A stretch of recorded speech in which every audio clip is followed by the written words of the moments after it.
Saudara, untuk memastikan layanan bagi para pemudik di lintas barat selatan Aceh pada Lebaran Idul Fitri 1445 Hijriah, Kapolda Aceh melakukan pengecekan pos pengamanan dan pos pelayanan.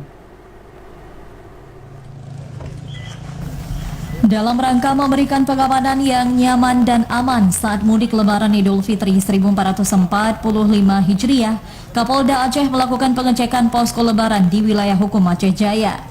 Kepada masyarakat yang melakukan mudik, Kapolda Aceh mengingatkan agar tetap hati-hati saat berkendara. Selain itu, kendaraan yang digunakan dalam kondisi baik, serta rumah yang ditinggalkan dalam kondisi aman, sehingga saat melakukan mudik merasa aman dan nyaman.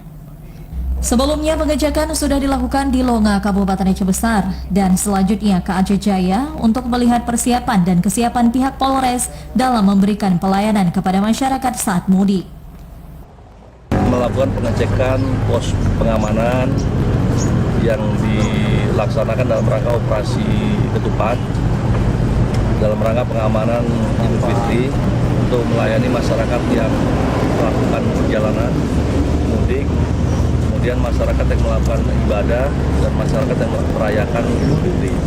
Jadi tadi kami dari Banda Aceh melewati Longa, kemudian Kute, ada beberapa pos PAM yang dibentuk oleh Polres yang tujuannya tadi untuk melayani masyarakat, mengantisipasi kerawanan-kerawanan seperti kecelakaan, kemudian ada sapi-sapi yang berkeliaran di jalan, kemudian melakukan pengamanan di tempat-tempat kegiatan masyarakat seperti tempat pariwisata, tempat perbelanjaan dan lain-lain. Dengan didirikannya pos pelayanan dan pengamanan saat mudik Lebaran Idul Fitri 1445 Hijriah, angka kecelakaan dalam berlalu lintas dapat berkurang.